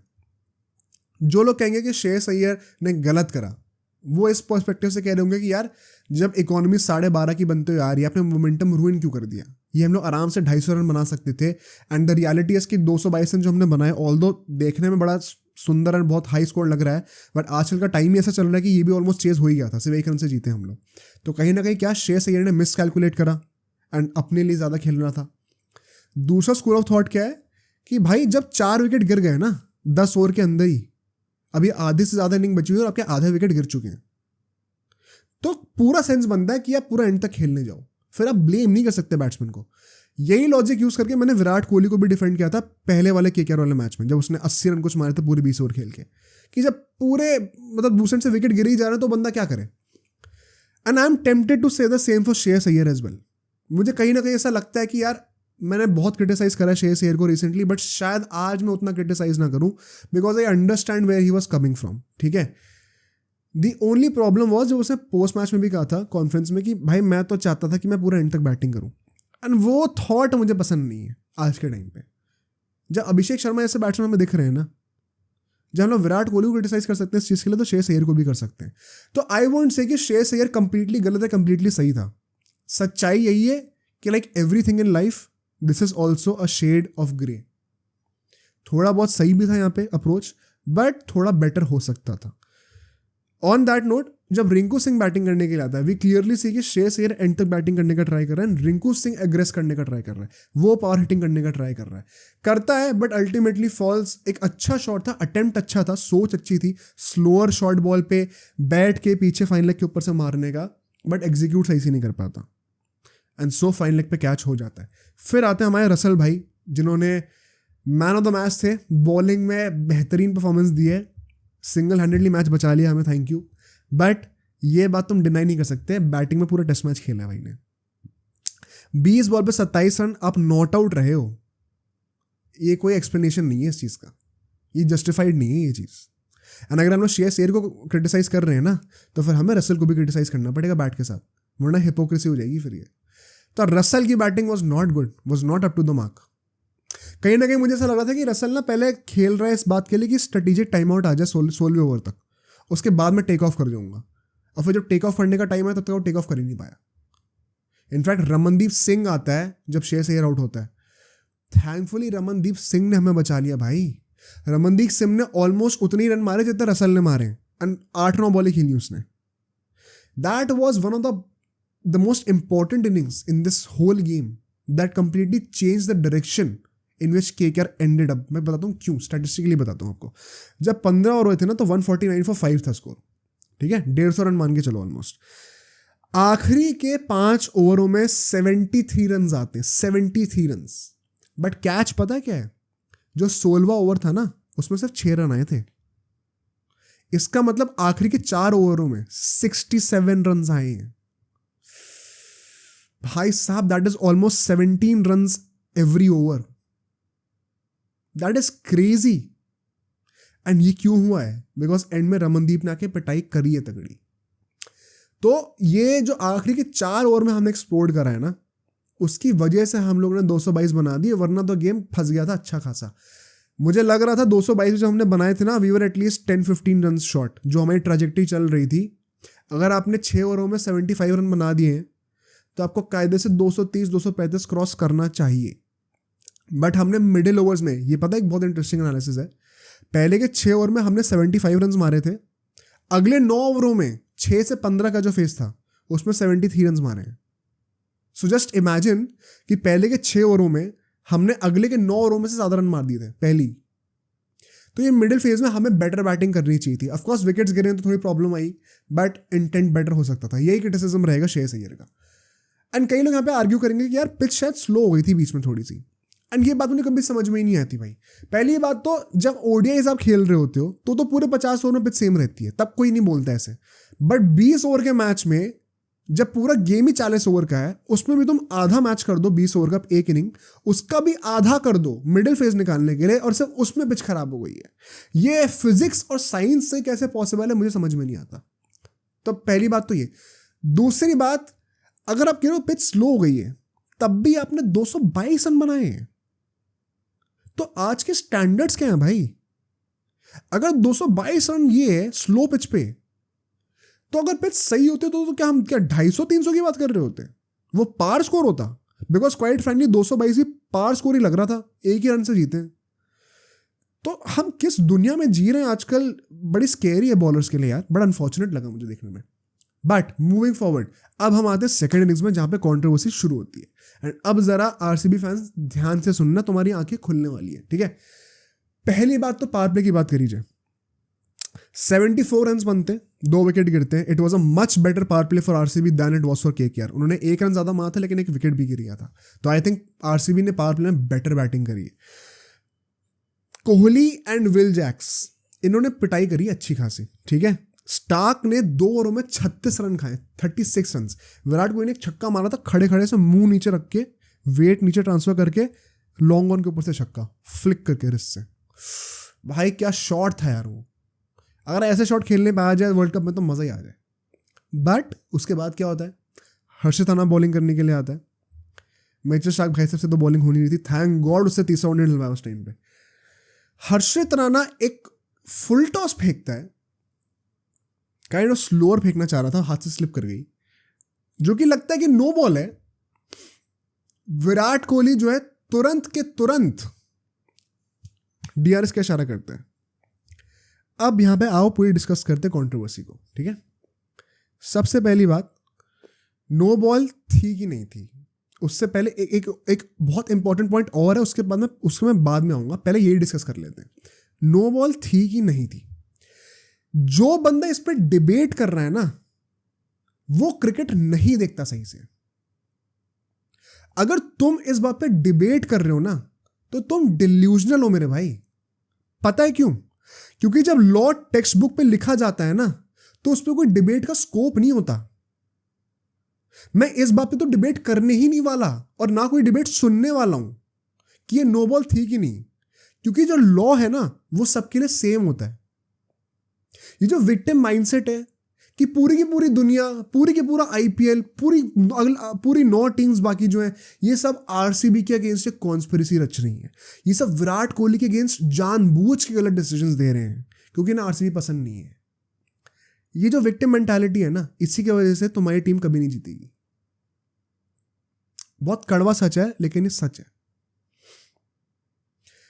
अगर रूल में लिखा है, पहले बताओ जिनको रूल नहीं पता मेरी बात पे भरोसा मत करो, खुद जाके रूल पे पढ़ के आओ, ठीक है। नारायण वाले पे भी आएंगे जो नो बॉल थी कि नहीं थी, खुद जाके रूल पढ़ के आना। रूल क्या कहता है? The modern law of no ball says कि हर बंदे का जो नॉर्मल बैटिंग स्टांस है क्रीज पे, उस पर उसकी वेस्ट हाइट जो है ना वो टेक्नोलॉजी ने नापी है टूर्नामेंट शुरू होने से पहले। तो पहली बात तो हर बैट्समैन के वेस्ट की नपाई पूरी हुई है आईपीएल शुरू होने से पहले। कई लोग क्रिटिसाइज कर रहे हैं, मैं क्वेश्चन करूंगा तुम हो कौन क्रिटिसाइज करने वाले? तो बड़ी अच्छा स्टेप है भाई, ये तो this is as transparent as it gets. और क्या चाहिए तुम्हें? ह्यूमन आई से मैं अंदाजा लगा रहा हूं कि वो था कि नहीं, भाई लो टेक्नोलॉजी ने तुम्हें नाप के दे दिया एग्जैक्टली क्या हाइट है, इससे बेटर क्या हो सकता है? तो पहली बात जो क्रिटिसाइज कर रहे हैं वो इट्स अ ब्लाइंड आर्ग्यूमेंट। तो टेक्नोलॉजी ने वो वेस्ट लेंथ नाप रखी है जब बंदा क्रीज पे खड़ा होता है अपने नेचुरल स्टांस पे। अब अगर आप क्रीज से आगे निकल रहे हो, अब अगर आप अपने टोस पे हो, ये जो बहाने दिए जा रहे हैं उससे घंटा कोई फर्क नहीं पड़ता। बॉल का इंपैक्ट कब कंसिडर करा जाएगा? जब वो क्रीज को क्रॉस कर रही थी।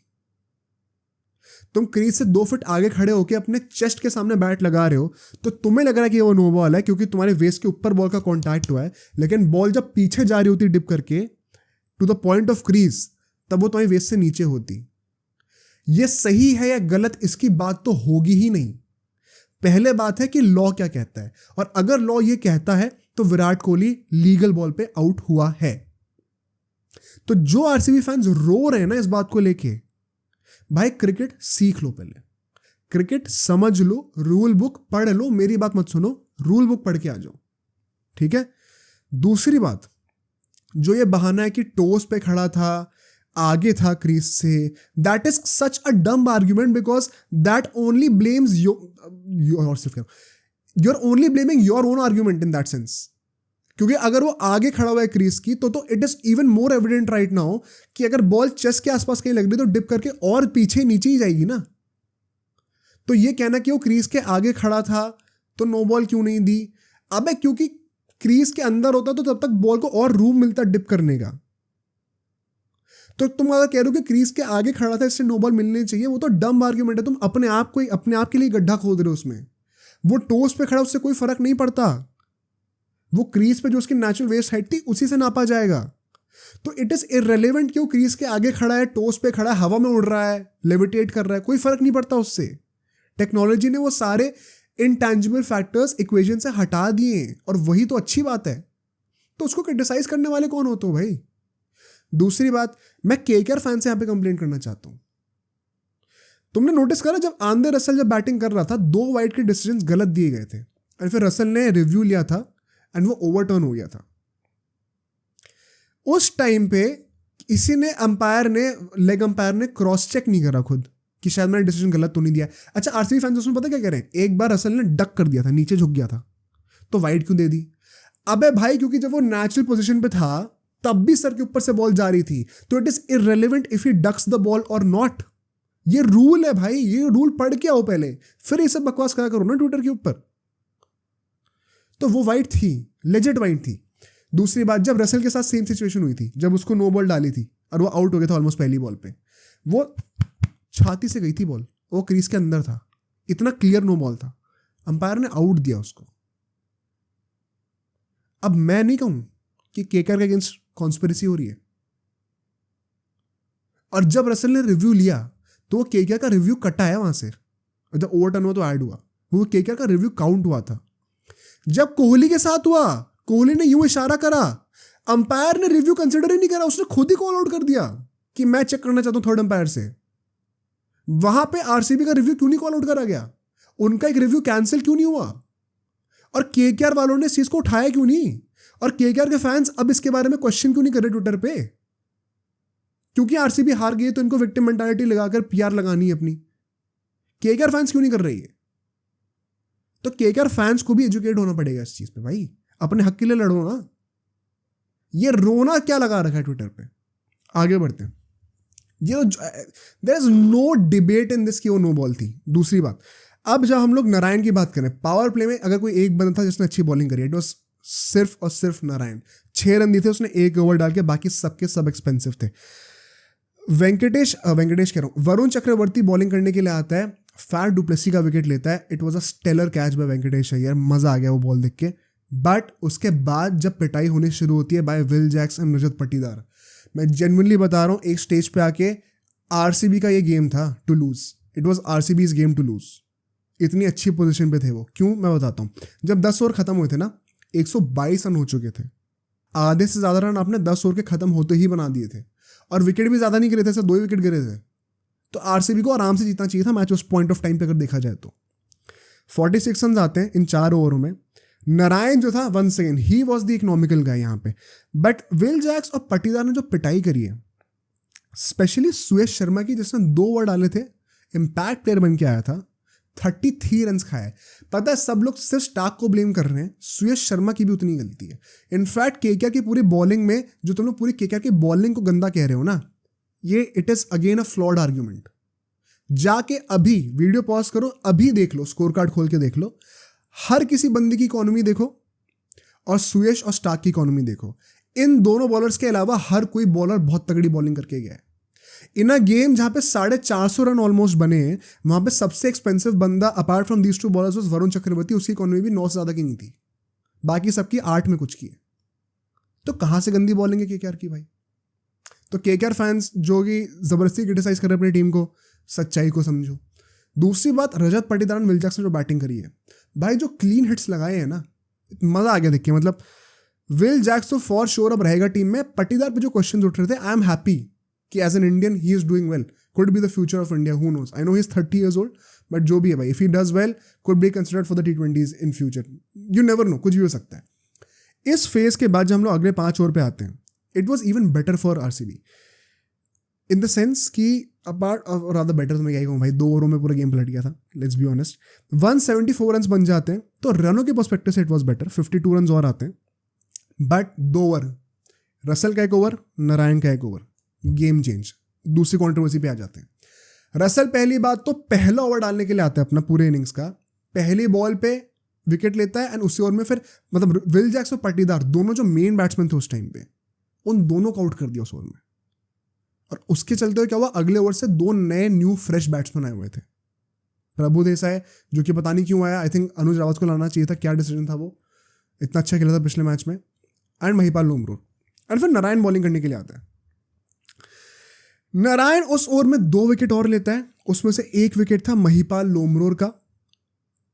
क्या महिपाल लोमरोर आउट था कि नहीं, उसमें जो बॉल डलने के बाद उस पर कोई क्वेश्चन नहीं है किसी को भी। क्वेश्चन क्या है, जब बॉल डिलीवर हो रही है, क्या वो नो बॉल थी?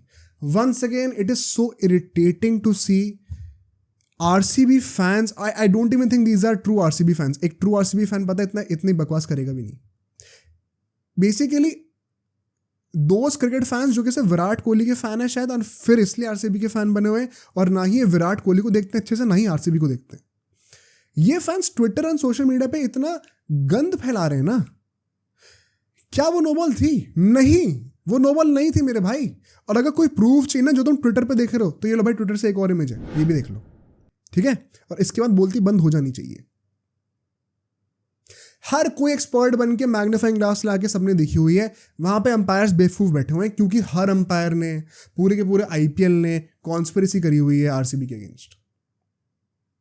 यार खुद लाइफ में शर्म नहीं आती ऐसा विक्टिम माइंडसेट लेके किसी को? मेरे को तो कभी कभी ऐसा लगने लग जाता है। अपनी लाइफ में भी ऐसे ही रहते हो क्या? तो I think it was clearly a fair delivery. बहुत क्लोज था, शायद एक आधा मिलीमीटर हो, बट अगर अंपायर्स ने वो दिया है, एंड अगर वो फोटो जो मैंने दिखाई, इट इज क्लियर। 100 फोटो तुमने देखी ना अगेंस्ट में, ये भी देख लो। पता है लोग क्या कर रहे हैं? एक टैक्टिकल चीज समझाता हूं। स्पिनर जब बॉलिंग कर रहा होता है, पहली बात तो शायद 90% लोगों को यही नहीं पता, स्पिनर अपने टो पे लैंड करता है, तो उसके पीछे की हील हवा में ही होती है हमेशा। तो नो बॉल के वक्त ये नहीं देखा जाता कि टो जो है वो क्रीज के अंदर लैंड कर रहा है कि नहीं कर रहा है। टो क्रीज के बाहर लैंड कर सकता है, वो हील जो हवा में है ना वो अंदर होनी चाहिए क्रीज के। शायद आधे साल लोगों को तो यही नहीं पता। तो जो नहीं पता पहले तो ये बात सुन लो। दूसरी बात जो कह रहे कि यार हील भी लेकिन अंदर नहीं थी क्रीज के, उसके लिए तुम पिक्चर देख लेना। पता है लोग क्या कर रहे हैं बड़ा स्मार्टली, जब जिस मिली सेकेंड पे टो पहली बार टच हुआ ग्राउंड पे, उसके बाद जो है मतलब जब मैं बॉलिंग कर रहा हूँ तो मेरा वेट आगे जा रहा है ना, बॉलिंग करते करते मैं आगे चलता जा रहा हूँ, तो वो टो ऐसे टच करेगा और फिर आगे ऐसे ऐसे होता जाएगा। तो इस सेकंड पे टो टच करा, अगले सेकंड पे भी टो टच कर रहा है, उसके अगले सेकंड पे भी टो टच कर रहा है, उसके बाद टो छूटना शुरू होगा। तो ये दूसरा तीसरा सेकंड है ना, इसमें हील जो है वो जहाँ ओरिजिनली थी उससे आगे जाती जा रही है, क्योंकि पूरी बॉडी आगे मूव कर रही है। तो इन लोगों ने क्या करा, दूसरे या तीसरे सेकंड का जो है ना वो शॉट निकाल के दिखा दिया कि ये नो बॉल है।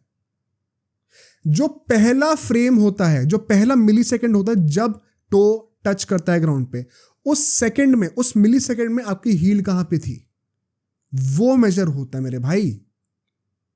उसके 2-3 सेकंड बाद तक मेरा जो टो है वो टच करेगा ही ग्राउंड को, पर मेरा वेट ट्रांसफर आगे हो रहा है, इसलिए मेरी हील और उठते जा रही है हवा में और परपेंडिकुलर होते जा रही है ग्राउंड से। तो वो वाला फ्रेम दिखा दोगे तो नो बॉल देखने में लगेगी ना। It is so easy to manipulate people these days and people are so willingly getting manipulated. It is so sad. मेरे को समझ में नहीं आता क्या चल रहा है।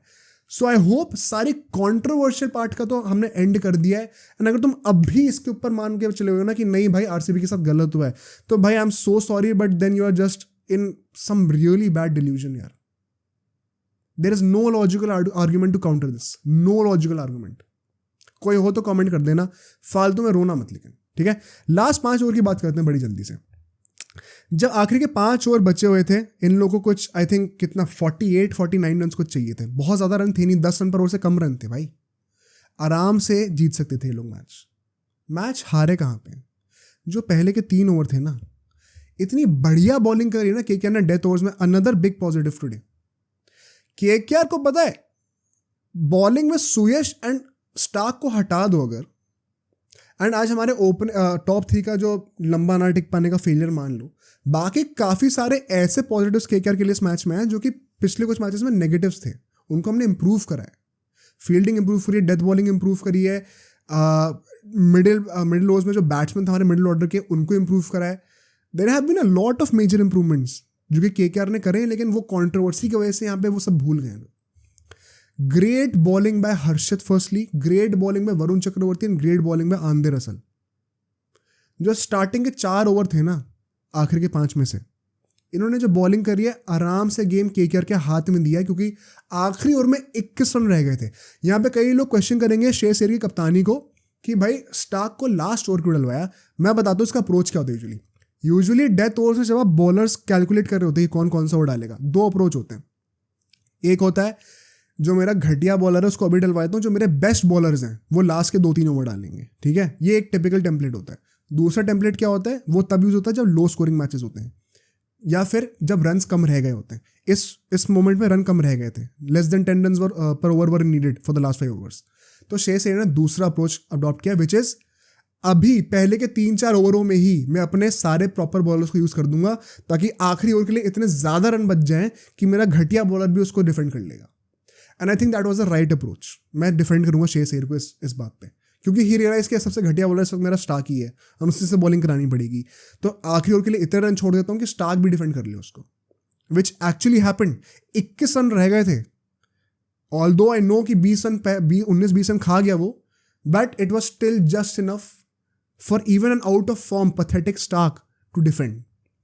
इमेजिन अगर ये पहले के 16 या 17 ओवर में ही स्टार्क बॉलिंग करने के लिए आता और उसने तब 20-21 रन दे दिए होते, तो आखिरी के 2-3 ओवर में अगर रसल हर्षित जैसी बॉलिंग करते आ रहे थे ना, वो फिर भी पड़ जाते, बिकॉज प्रेशर ही नहीं होता और विकेट भी नहीं होते। रसल ने डेथ ओवर्स में दिनेश कार्तिक का विकेट लिया भाई, तीनों quality wickets, Will Jacks, Patidar, Dinesh Karthik, most important wickets तीनों उसने लिए। क्रेडिट टू दैट गाय, इसलिए मैन ऑफ द मैच मिला है। स्टार्क ने कर्ण शर्मा से 2 छक्के खाए थे। इतनी घटिया बॉलिंग पता क्यों करी है? द प्रॉब्लम इज नॉट कि उसने वाइड यॉर्कर क्यों फेंकी, प्रॉब्लम इज अगर आपकी फील्ड में पीछे डीप पॉइंट और डीप थर्ड मैन नहीं है, तो आप outside off stump wide yorker क्यों फेंक रहे हो? फेंकना है तो फेंको, बट फिर डीप पॉइंट ले लो, डीप थर्ड मैन ले लो। फील्ड तुमने डीप यहाँ पे ले रखे लेग साइड पे, बॉल वहां फेंक रहे हो। It was school boy error bye Mitchell Starc and I don't think he should be starting. मैंने प्रीव्यू में भी कहा था कि उसको आइडियली ये मैच भी स्टार्ट नहीं करना चाहिए, बट आई एम डन। अगला मैच ही should not be starting. I rather give away as many run by Chameera भाई। मुझे प्रॉब्लम नहीं अगर 3 रन चमीरा भी खा ले, एटलीस्ट कोई नया बंदा तो है। सो आई थिंक स्टार्क के लिए तो this is it. All and all a great victory by KKR. अब लास्ट में एक और चीज़ मैं बोल दूं, जो लोग रोएंगे अब यहाँ पे कि यार आरसीबी डिजर्व करती थी जीतना, ये करती थी वो करती थी, केकेआर डिजर्व नहीं करती थी जीतना।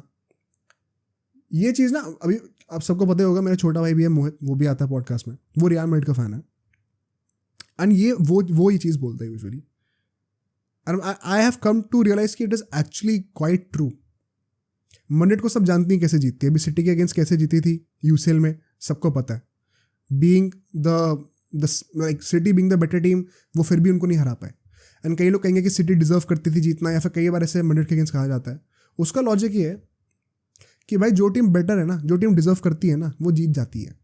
अगर तुम जीते तो तुम डिजर्विंग हो, अगर तुम नहीं जीत रहे ना तो कहीं ना कहीं तुमने कुछ गलती तो करी जिसकी वजह से तुम डिजर्विंग नहीं थे विक्ट्री के। तुम पूरे 4 घंटे के गेम में 3 घंटे 55 मिनट डोमिनेट कर सकते हो, बट अगर तुमने 5 मिनट डोमिनेट नहीं करे तो तुम ये नहीं कह सकते कि हम डिजर्व करते थे जीतना, बिकॉज हमने पूरा गेम डोमिनेट करा है। दूसरी टीम में भी दिमाग था कि उन 5 मिनट पूरा गेम बदल दिया, उसके लिए वो भी डिजर्विंग है। और ये चीज़ मैं केकेआर फैंस के लिए भी कहूँगा, जब आरआर से हारे थे ना तो ये चंद्रकांत पंडित ने भी स्पीच दी थी उसके अंदर ड्रेसिंग रूम में कि आज हम डिजर्व करते थे जीतना। ये सब बकवास होती है। आरआर जीती ना, चाहे एक बंदे के बलबूते पे जीती, लेकिन जीती ना, डिजर्व वही करती थी जीतना। आज हम जीते ना, हम ही डिजर्व करते थे जीतना। KKR deserve to win this game. पिछला मैच हारे थे, सही तरीके से हारे थे, हम नहीं करते थे डिजर्व, आज करते हैं। तो ये ना कोई बोलना कि आरसीबी डिजर्व करती थी जीतना या फिर केकेआर डिजर्व नहीं करती थी जीतना। जो जीता वो डिजर्व करता है। ये सब रोने वाली बातें होती है, ये सब विक्टिम माइंडसेट होता है, सब बकवास की बातें। तुम अच्छे हो तो तुम रिजल्ट निकाल लोगे, नहीं हो अच्छे तो कहीं ना कहीं किसी एक सेकंड पे, किसी एक मिनट पे जाके तुम्हारी कमी निकल आएगी, तुम वहीं पे चोक कर जाओगे। आरसीबी को ये गेम जीतना चाहिए था 10 ओवर के बाद, जो हाल था। लास्ट के 2 ओवर पे 3 रन चाहिए थे, तब भी जीतना चाहिए था, नहीं जीते ना, because they were not good enough to win this game. Simple is that. Officially out होने वाले हैं, वर्चुअली आउट आज हो चुके हैं। अगला मैच एसआरएच से है, कोई आसार नहीं लगते मुझे जीतने के। जस्ट होपिंग कि विराट कोहली अच्छा करता रहे भाई, ताकि वर्ल्ड कप में अच्छा परफॉर्म करे, ऑरेंज कैप आप ले जाए एंड अच्छे स्ट्राइक रेट पे भी रन मारता रहे। Moving on to the next game. बहुत डिस्कशन यहाँ पे हो गया है। अब हम बात करेंगे पंजाब और गुजरात के मैच की। भाई इस मैच में मैं ये जरूर कहूँगा कि मैंने कुछ चीज़ें एंटिसिपेट नहीं करी थी, एंड शुभमन गिल या फिर आशीष नेहरा जो भी हैं उन्होंने करी थी। मैं पहली बार तो क्रेडिट देना चाहता हूँ उनको बहुत ज़्यादा। क्या है अभी डिस्कस करते हैं। टॉस जो है पंजाब जीती है, पहले बैटिंग करती है। मुझे समझ में नहीं आई एग्जैक्टली क्यों, क्योंकि यूजुअली इस पिच पे बॉलिंग ही करी जाती है, कुछ ज़्यादा कुछ था भी नहीं ऐसा कुछ बहुत डिफिकल्ट हो बैटिंग के लिए। बट गिल ने कहा मुझे बॉलिंग ही करनी थी, एंड येट उसने स्पिनर ज़्यादा खिला रखे थे, विच मेंट कहीं पिच में एक डबल फेज नेचर तो नहीं है, कहीं बॉल थोड़ी स्लो पड़ के आ रही हो। यूजुअली ऐसा होता नहीं है इस ग्राउंड पे, लेकिन ऐसा एक्चुअली में हुआ, एंड ये मैंने बिल्कुल भी एक्सपेक्ट नहीं किया था। पिच को देखने से भी ऐसा नहीं लग रहा था। उसने इतने सारे, मतलब राशिद नूर, अपना शाहरुख खान भी था, साई किशोर, सारे स्पिनर्स ले लिए उसने, और उन बंदे ने सारी बॉलिंग स्पिन से ही करवाई भाई, सबने विकेट भी ले लिए। ये टैक्टिकल चेंज कि पंजाब में हम जाके पेसर्स की जगह स्पिनर से डोमिनेट करवा रहे हैं, and they are actually doing good on this pitch, ये चीज़ मैंने तो एंटिसिपेट बिल्कुल नहीं करी थी। आई थिंक पंजाब ने भी ये चीज़ एंटिसिपेट नहीं करी थी। तो master stroke bye Shubman Gill या फिर आशीष नेहरा जो भी हैं जिन्होंने भी डिसीजन लिया था, क्रेडिट टू दोज गाइस। पहले इनिंग की बात करते हैं। पंजाब 56 रन बनाती है in the power play, 1 wicket के लॉस पे। ग्रेट स्टार्ट, बट इसके 2 पहलू हैं। जो रन मारे ना सारे प्रभसिमरन ने मारे। दूसरे एंड से इतना स्लो चल रहा था game, as a matter of fact Sam Curran ने 13 बॉलों पे सिर्फ 15 रन मारे थे। बहुत स्लो है यार, ये बहुत ज़्यादा स्लो है। प्रभसिमरन ने 21 बॉलों में 35 रन मारे, बट अल्टीमेटली मोहित शर्मा पे आउट हो गया। अनदर इंटरेस्टिंग चेंज भाई, मोहित शर्मा यूजुअली 10 ओवर के बाद बॉलिंग करना शुरू करता है, उसको आज पावर प्ले में बॉलिंग करा दी, उसने विकेट भी ले लिया। तो आज तो जीटी ने जो भी करा है, टैक्टिकली कह लो, लाइनअप में सिलेक्शन कह लो, सबका सब काम करा है, स्पॉट ऑन। अगले 4 ओवर की बात करते हैं।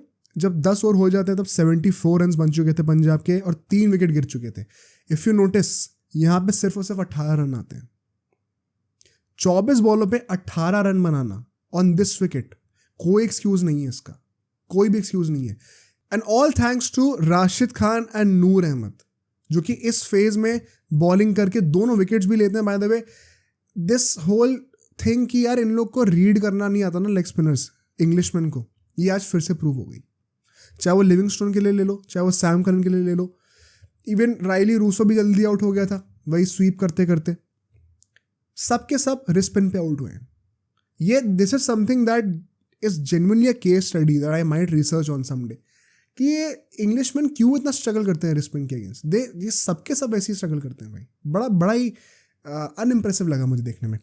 मिडिल फेज में तो कोई चांस ही नहीं था इनके पास. अगले उसमें फेज में आते हैं. अगले फेज में क्या पता, I want to sum this up 10 से 20 ओवर का पूरा साथ में, बिकॉज कुछ था नहीं पे डिस्कस करने को. 15 ओवर तक जब था फेज हमारा 10 से 15 पे 97 रन बन गए थे. 6 विकेट गिर चुके थे. 3 विकेट यहाँ पे और गिरते हैं. क्यों? साई किशोर जो है हमारे 2 विकेट यहाँ पे ले लेते हैं. I want to discuss the dismissal of Jitesh. Step out करके, बाय द वे उस ओवर में पहले छक्का मारा था. स्टेप आउट करके साई किशोर ने देखा, स्पॉट करा कि जितेश शर्मा स्टेप आउट कर रहा है. एक नेचुरल टेंडेंसी होती है स्पिनर की कि उसको ड्रिफ्ट के साथ तेज फेंक दे ताकि रूम ना मिले बैट्समैन को. उसने और लटकाई बॉल, चहल वाली हरकत करी उसने, लटकाई बॉल, फ्लाइट पे बीट करा और बोल्ड मारा. The ultimate wicket for a spinner, ultimate wicket.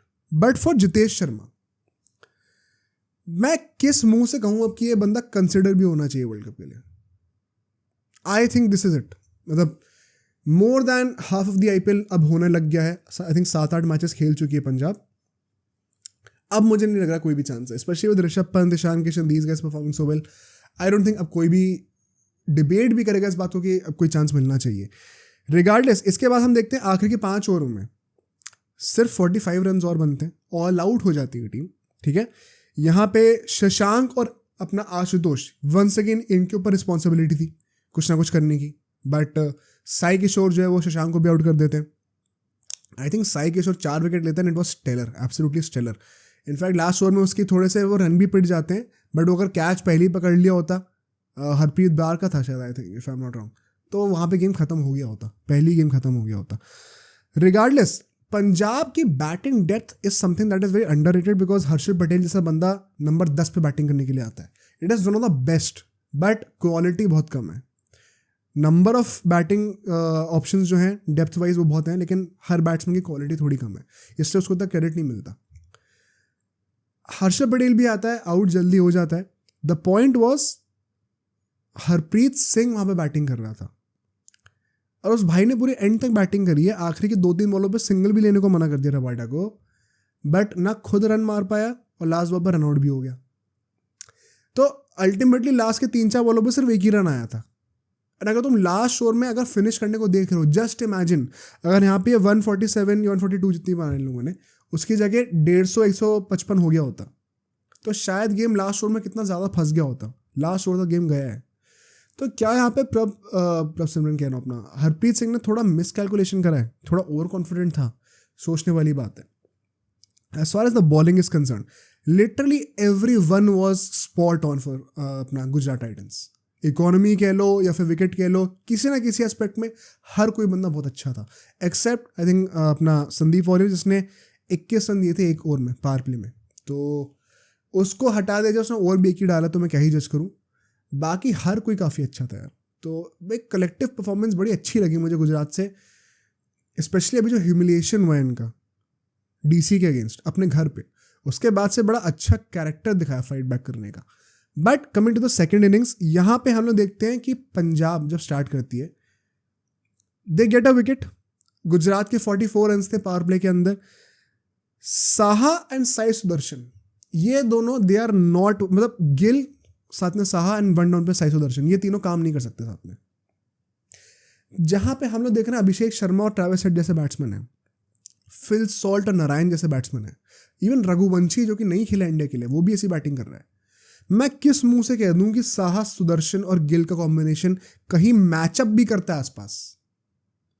Modern T20 game में ये चीज़ रेलिवेंट नहीं है। ये तीनों के तीनों एंकर्स को क्या खिला रखा है भाई? It is not going to work. And Sai Sudharsan and Saha इतना स्लो खेले ना, फिर से वो प्रेशर गिल पे आ रहा होता है, फिर गिल आउट हो जाता है। क्या फायदा है? काउंटर प्रोडक्टिव हो रही जा रही है टीम। फायदा करने की जगह घाटा हो रहा है, नुकसान हो रहा है एक प्लेयर का। कोई पॉइंट ही नहीं लगा मुझे इसमें। एनीवे, यहाँ पे अर्शदीप सिंह ने 2 ओवर डाले थे, 2 ओवर बड़े अच्छे थे भाई। यहाँ पे पावर प्ले में मुझे लगता है कि उसकी कोई प्रॉब्लम नहीं है एज सच, ट्रैजेक्टरी हमने नोटिस करी है। प्रॉब्लम आती है डेथ ओवर्स में, वो उसके साथ इशू रहता है हमेशा, वो भी डिस्कस करेंगे हम लोग। जब 10 ओवर खत्म होते हैं तब 68 रन बन चुके थे, विच मीन सिर्फ 24 रन और आए हैं इन 4 ओवरों में। एंड एक विकेट भी गिर गया था। हरप्रीत ब्रार और लिविंगस्टोन ने क्या बॉलिंग करी है यार। लिविंगस्टोन विकेट भी लेता है। लिविंगस्टोन भाई हमारा लेग स्पिन भी फेंकता है, गुगली भी फेंकता है, ऑफ स्पिन भी फेंक देता है। मतलब गजब है यार। वो भी थोड़ी बॉलिंग इंप्रूव कर ले तो जेन्युइन ऑलराउंडर बन जाएगा बंदा। तो I think he is an asset that could potentially be used more by Punjab going forward. सोचने वाली बात है ये, बिकॉज 15वें ओवर तक लिविंगस्टोन जो है वो अपने 4 ओवर पूरे डाल चुका था। उसने सिर्फ 19 रन दिए और 2 विकेट लिए हैं। ये बॉलिंग स्टैट्स किसी टॉप बॉलर के होंगे ना तो उसके लिए भी बहुत अच्छा दिन माना जाएगा। इतनी अच्छी बॉलिंग करी उसने। आखिरी के 5 ओवर के लिए पंजाब के पास फायदा ये था क्योंकि लिविंगस्टोन से उन्होंने 4 ओवर डलवा दिए, तो इसका फायदा क्या हुआ, अब आखिरी के 5 ओवर के लिए बहुत ऑप्शंस थे। रबाडा भी डाल सकता है, सैम करन भी डाल सकता है, हर्षल पटेल भी डाल सकता है, हरप्रीत ब्रार भी शायद डालने को डाल लेता। तो ऑप्शंस बहुत सारे थे, हर किसी से रोटेट करवा सकते थे। And to be honest match थोड़ा सा फंसता जा भी रहा था बिकॉज विकेट गिरने शुरू हो गए थे। बट एंड आते आते इतना आसान कर दिया ना गेम तेवतिया ने। सिर्फ हर्षल पटेल था जिसने आखिरी के 5 ओवर में खुद ही 3 विकेट निकाल दिए दूसरे एंड से। एंड गेम किसी तरीके से लास्ट ओवर तक गया है। बट पंजाब में दूसरे एंड से जो बॉलिंग कर रहा था ना, प्रॉब्लम हर्षल पटेल के एंड से नहीं थी। दूसरे एंड में चाहे वो रबाडा हो चाहे कोई और हो, रबाडा ने 4 ओवर में 40 रन खाए हैं और एक भी विकेट नहीं लिया है। हर्षल पटेल जहां पे 3 विकेट ले रहा है वहां पे रबाडा ने एक भी विकेट नहीं लिया। कितना अजीब लग रहा है सुन के। आई think the other guys did under perform in the last 5 overs. ये गेम शायद और भी क्लोज जा सकता था। बट तेवतिया भाई मैं तो कहता ही रहूँ कि he is one of those guys जो कि इंडियन अनकैप्ड प्लेयर्स की लिस्ट में देखा जाए one of the most underrated finishers रहा है इन द रिसेंट ईयर्स। इसका मतलब ये नहीं कि उसको इंडिया खेल जाना चाहिए तुरंत, बट एक ये फैक्ट तो है IPL में one of the most underrated Indian finishers रहा है Rahul Tewatia in the last few years. सच्चाई ये, and he has been one of the better performing Indian players for Shubman Gill and Gujarat Titans because quite frankly इनकी Indian players कुछ बहुत खास कर नहीं रहे बैटिंग में। तो Tewatia is that one bright spot I would say. Shubman Gill के बाद मेरे ख्याल से वही एक बंदा थोड़ा फॉर्म में लगता भी है, वरना साई सुदर्शन, साहा, विजय शंकर था बीच में, अभिनव मनोहर, ये सब I don't think so they have been good enough. Regardless यहाँ पे देखा जाए तो Gujarat Titans are still in the race. I would say this, after RCB, Punjab might well become the first team to be knocked out of this tournament. अगला match शायद KKR से, if I'm not wrong, वो भी बहुत मुश्किल होने वाला है। उनके घर पे मैच है। एंड RCB तो चलो SR से हारेगी मोस्ट लाइकली, तो वो बाहर हो ही जाएंगे, but Punjab will follow the suit. Point ये, क्या पंजाब बॉटम 3 में आने से बच सकती है? सैड रियलिटीज मुझे लगता है नहीं, बॉटम 3 में ही आएंगे ये लोग। बहुत ज़्यादा इनकॉम्पिटेंट टीम है यार, हर मैच को क्लोज लेके आकर फिनिश ही नहीं कर पाते। ये टीम आराम से टॉप 4 में होती। मैं हर बार कहता हूँ, हर पॉडकास्ट में कहता हूँ, जब भी पंजाब को एनालाइज कर रहा होता हूँ, आराम से टॉप 4 में हो सकते थे। गुजरात के ही दोनों मैच कितने क्लोज गए पंजाब से, बट इन लोगों को गेम फिनिश करना नहीं आता। And this is the reason why they will not even be in the mid table tier. ये लास्ट 3 में ही फिनिश करेंगे। Regardless, I think I will move on to football now. एक बहुत ही बड़ा मैच जो कि हमें डिस्कस करना है, दी एल क्लासिको। ये ज़रूर मैं कहूँगा कि इस एल क्लासिको की हाइप बहुत कम थी, एंड राइटफुली सो, बिकॉज अभी UCL खत्म हुआ था। एक टीम एक बहुत ही हिस्टोरिक विन लेके आ रही थी मैनचेस्टर सिटी के अगेंस्ट, दूसरी टीम पिट की आ रही थी PSG के अगेंस्ट। एग्जॉस्टेड, डीमोरलाइज्ड, चावी अबाउट टू लीव, सब नेगेटिव चीज़ें हो रही हैं। प्लस लीग मोर और लेस मैड्रिड वैसे भी जीती रही थी, तो बहुत ज़्यादा स्टेक्स भी नहीं थे इसके। तो इस मैच की हाइप उतनी तो बिल्कुल भी नहीं थी जितनी होनी चाहिए, ठीक है। एंड कोई, मैं बिल्कुल सरप्राइज नहीं हूँ, डिजर्वेड है वो चीज़। But coming to the game now, ये तो हमने बैकड्रॉप डिस्कस कर लिया कि गेम के स्टेक्स क्या थे, कितनी इंपॉर्टेंस थी। If there was some importance from Barca's point of view, it was कि भाई अगर हम लोग अभी एक बहुत बड़ा गेम हारे हैं चैंपियंस लीग में, शायद जख्मों पर थोड़ा मरहम लगाने के लिए ये मैच अगर हम जीत जाएं तो फैंस को थोड़ा अच्छा लगेगा, तो शायद चावी की थोड़ी लाज बच जाएगी। बट ना चावी ने अपने लिए कुछ हेल्प करी और ना ही प्लेयर्स ने। कैसे, और डिस्कस करते हैं। लाइनअप से स्टार्ट करते हैं। मैड्रिड जो कि इतना डिप्लीटेड थी 120 मिनट खेलने के बाद, इतनी थकी हुई थी, इतनी एग्जॉस्टेड थी, उन्होंने मिनिमम एफर्ट के साथ पूरा मैच जीता है आराम से। That is the most painful and the most irritating thing as a Barça fan that I think of, कि मैड्रिड ने भाई ट्राई भी नहीं करा यार जीतने का इतना, है तब भी आराम से पीटा है। चुआमेनी, रूडिगर सेंटर बैक्स थे, वास्केस राइट बैक खेल रहा था, कारवाल नहीं था, कामाविंगा लेफ्ट बैक खेल रहा था। बताओ भाई, ये तो हाल था। क्रूज, वाल्वर्दे, मॉड्रिच स्टार्ट कर रहा था, बेलिंगम खेल रहा था, रॉड्रिगो, विनीशियस अप टॉप। अगर हम बार्सा की बात करें तो एग्जैक्टली वही लाइनअप थी जो कि मैंने प्रीव्यू में कहा था, बस क्रिस्टियनसन अंदर आ गया था, पेड्री को हटा दिया गया था, बाकी पूरी लाइनअप सेम थी यूसीएल से। तो यू वुड आर्ग्यू कि बार्सा की lineup it is almost full strength भाई। यू कुड से कि गावी नहीं है, पेड्री का ऑप्शन था बट आपने खुद ही स्टार्ट नहीं कराया, तो और कौन नहीं था, सब तो थे। कुबार्सी को आप कॉन्शियसली स्टार्ट करा रहे हो, यमाल को आप कॉन्शियसली स्टार्ट करा रहे हो, फरहान को स्टार्ट करने का चांस है आपके पास, विक्टर रोकी को स्टार्ट करने का चांस है आपके पास। तो ये बहाना देना कि मैं बच्चों का स्टार्ट करा रहा हूँ, आई थिंक ये बहुत ही लेम एक्सक्यूज है, बिकॉज आप खुद चाहते हुए करा रहे हो। ऐसा नहीं है कि आपके मेन प्लेयर्स जो इन पोजीशंस के वो इंजर्ड है इसलिए आप इनको स्टार्ट नहीं कर, इसलिए आपको स्टार्ट कराना पड़ रहा है, आप खुद एक्टिवली स्टार्ट करा रहे हो इनको, तो वो excuse is out of equation. ठीक है, coming to the first half now. पहले के 15-20 मिनट तो आई वुड आर्ग्यू कि बार्सा जेन्युइनली डोमिनेट कर रहा था। In fact the pressing was so good कि मैड्रिड फोर्स हो रही थी बार बार अपने ही हाफ में, अपने ही बॉक्स के पास पोजीशन लूज करने पे, इतने एरर्स क्रिएट करके दे रही थी बार्सा अपने प्रेसिंग के थ्रू। एंड स्टार्ट बहुत अच्छा किया था बार्सा ने, क्रेडिट वहाँ पे जाता है। In fact not just in terms of pressing but corners पे भी through out the game almost इतनी अच्छी थी बार्सा। पहला गोल कैसे आता है, फ्रॉम द कॉर्नर, लूनेन जो है काइंड ऑफ मिसजज कर जाता है बॉल को, टोनी क्रूज जंप ही नहीं कर पाता क्योंकि पीछे इतना लंबा चौड़ा क्रिस्टियनसन उससे 10 फीट ऊपर कूदा हुआ था। A great header by Christensen जिसने पीएसजी के अगेंस्ट फर्स्ट लेग में भी गोल मारा था, a very crucial goal, gives us an early lead. वहां से हमें क्या करना चाहिए था, अगर हम लीड पे हैं बर्नबा पे जाके against a depleted exhausted Madrid that does not even want to play, भाई बॉल सर्कुलेट करो, do what you do best, tempo अपना डिक्टेट करो, बॉल सर्कुलेट करो, पोजीशन रखो, keep creating chances. It's not that complex all the time, but what do we do, Madrid ball रखने लग जाती है, हमारे बॉक्स के अंदर आ जाती है, हमारे हाफ में डोमिनेट करना शुरू कर देती है।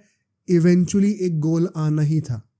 वास्केस राइट विंग पे कैंसेलो को बीट करता है बॉक्स के अंदर, कुबार्सी को फाउल करना पड़ता है, पेनल्टी मिल जाती है। टर स्टेगन भाई साहब ने पूरे ड्रामे करे अच्छे से, एमी मार्टिनेज वाले नाच करा, पूरा हिल रहा था लेफ्ट राइट, कूदा, फिर जब सही बात कूदने पे आई, I think people have not notice this but penalty उतनी तगड़ी थी नहीं, it was not as if एकदम कॉर्नर पे लगा है, काइंड ऑफ सेंट्रली था। And ter Stegen because of those antics dive मारते वक्त could not reach to the ball. अब मुझे नहीं पता इसमें मैं टर स्टेगन को ब्लेम करूं किसको ब्लेम करूं मुझे नहीं पता, but as a Barça fan unnecessary goal conceded, मैं तो यही कहूंगा। ठीक है, मूविंग फॉरवर्ड, इसके बाद हम देखते हैं कि जब ये गोल खा जाती है Madrid, eventually they also wanted to relax, game draw हो रहा है तो भी उनके लिए काफ़ी था, हारने की जरूरत नहीं थी, बस उनको बस ड्रॉ करना था, तो वो रिलैक्स हो जाते हैं। बार्सा के पास बॉल दोबारा आती है, थोड़ा टेम्पो डिक्टेट करना शुरू करते हैं। Best play for Barca was throughout the game Lamine Yamal जैसा बंदे ने अगर आपका बेस्ट परफॉर्मेंस दिया ना टीम में, 16-17 साल जितना का भी है, then you can not use the excuse कि मैं यंगस्टर्स को खिला रहा हूँ यार इसलिए मैं हार रहा हूँ। बहुत ही लेम लगता है मेरे को यार। एंड बाकी लोग क्या कर रहे थे, लेवेंडोस्की भाई को क्या हो गया, वो पीएसजी के फर्स्ट लेग में तो बड़ा अच्छा खेला था, उसके बाद तो गायब ही हो गया यार। आई कुड, मतलब after that goal from Madrid game काफ़ी केजी हो गया था। इनफैक्ट कोई ज़्यादा शॉट्स भी नहीं आते उसके बाद। As a matter of first half के एंड पे बार्सा के पास 48% पोजीशन था, पोजीशन कम है, नोटिस हाउ। शॉट्स हमने 7 लिए थे, 3 और टारगेट थे, उन्होंने भी 6 लिए, 3 और टारगेट थे उनके भी।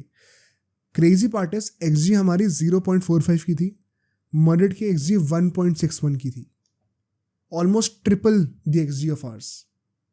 सेम नंबर ऑफ शॉट्स पे मैड्रिड ने हमसे 3 गुना बेटर चांसेस क्रिएट करके दिए हैं। ये मतलब है स्टैट का। तो हम क्या कर रहे थे फर्स्ट गोल मारने के बाद?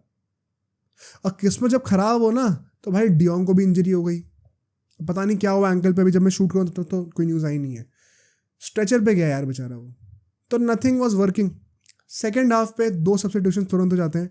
पेड्री अंदर आ जाता है, आई थिंक फर्मीन लोपेज भी अंदर आ गया था, क्रिस्टियनसन और डियोंग जो डबल पिवट में थे दोनों को हटा दिया जाता है। तो गुंडोगन और पेड्री डबल पिवट में खेल रहे थे, आगे फर्मीन और रफीना थे। अब भाई देखो पहले के 60 मिनट कह रहा हूँ 60th मिनट तक, पहले के 15 minute of the second half it was kind of boring, क्योंकि इस पूरे के पूरे इन 15 मिनट में सिर्फ 2 शॉट्स लिए जाते हैं, 1 फ्रॉम बारसा 1 फ्रॉम मैड्रिड। दोनों टीम को मिलाकर सिर्फ 2 ही शॉट और लिए जाते हैं। तो काफ़ी केजी मैच चल रहा था, काफ़ी ऐसा लग रहा था कि यार अब क्या कोई स्कोर करना नहीं चाहता है, क्या करना चाहते हैं।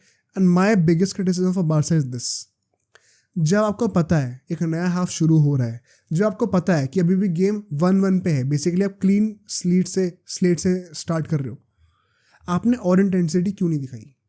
मैड्रिड को कोई ज़रूरत नहीं थी मैच जीतने की, हमें ज़रूरत थी। वो नहीं दिखा रहे इंटेंसिटी, समझ में आता है। उन्होंने 120 मिनट खेले, तुम कौन होते हो भाई नहीं दिखाने वाले यार? क्या कर रहा था चावी उस टाइम पे? क्या कर रहे थे प्लेयर्स उस टाइम पे? ऐसा लग ही नहीं रहा था कि हम गेम जीतना चाहते हैं।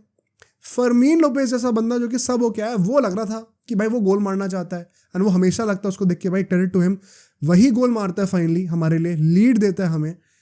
एंड ऐसा लग रहा था कि चलो अब भी कुछ नहीं करना तो बस डिफेंड कर लो भाई, आज तो रेड कार्ड का भी बहाना नहीं है, आज तो 11 के 11 लोग पिच पे हैं, आज कर लो ना डिफेंड। मैड्रिड की तो स्क्वाड भी डिप्लीटेड है, पीएसजी वाली पेस भी नहीं है, क्या बहाना है आज? आज भी कोई बहाना दोगे क्या? चावी के पास कोई बहाना है आज? चावी को डिफेंड करना है आज।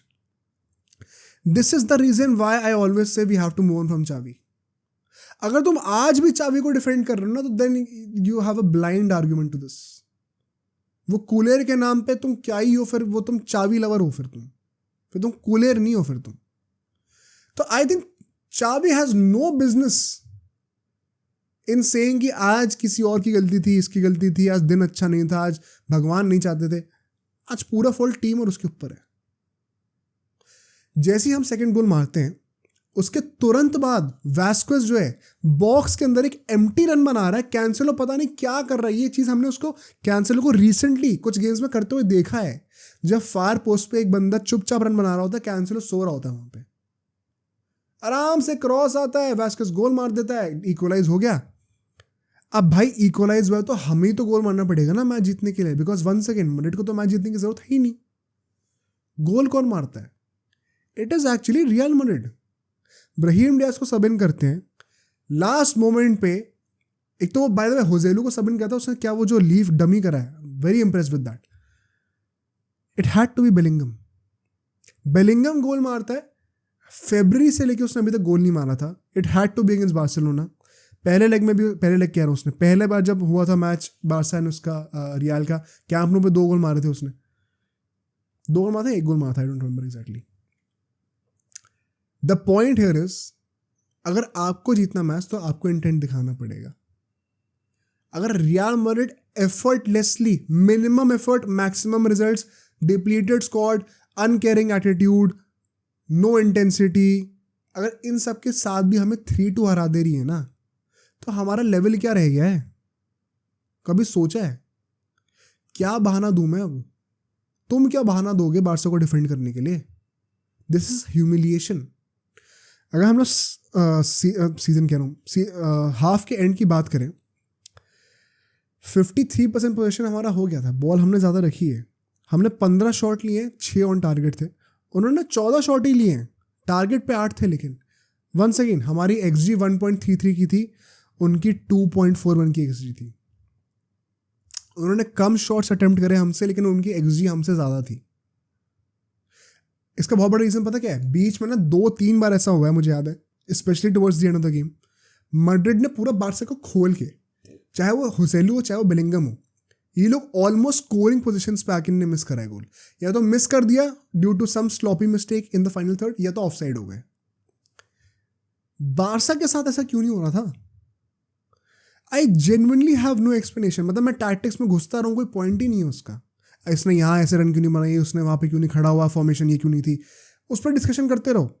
आई think the deeper problem right now is a mental issue.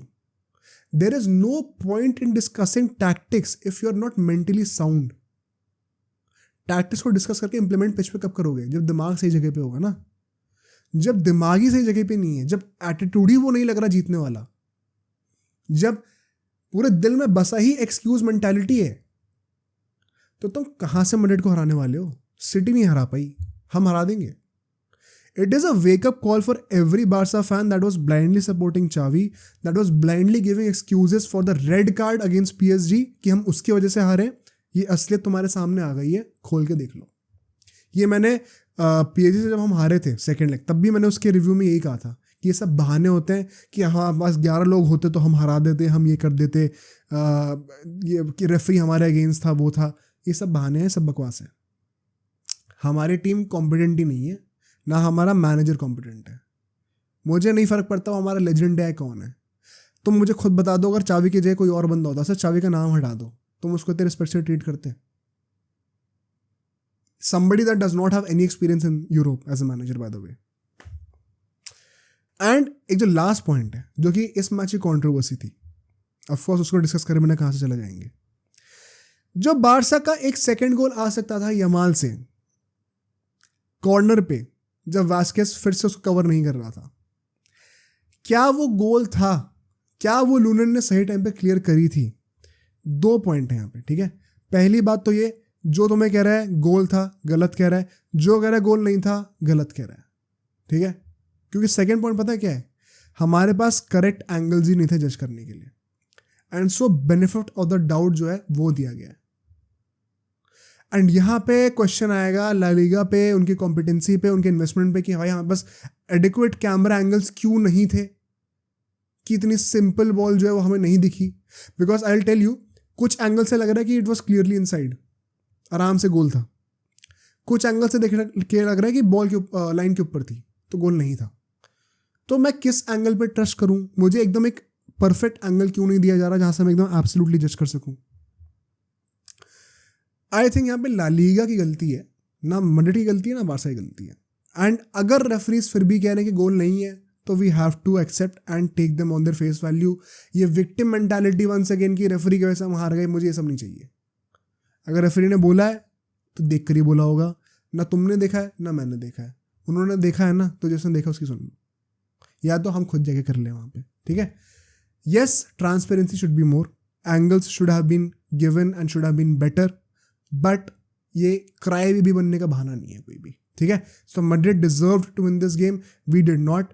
Rightfully हम लोग गेम हारे हैं, एक्सपोज हुए हैं, एक्सक्यूजेस ढूंढना बंद करना चाहिए हमें. On that note I will and today's podcast, hope you all enjoyed it. सारी कॉन्ट्रोवर्सीज को बहुत ही लॉजिकली हमने कवर करा है, चाहे वो क्रिकेट की हो चाहे फुटबॉल की हो. अगर आपको पसंद आया podcast, please make sure to like this one.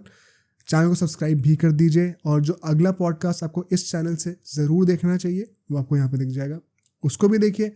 उस पॉडकास्ट पे आके कमेंट करिए कि आपको वो पॉडकास्ट कैसा लगा.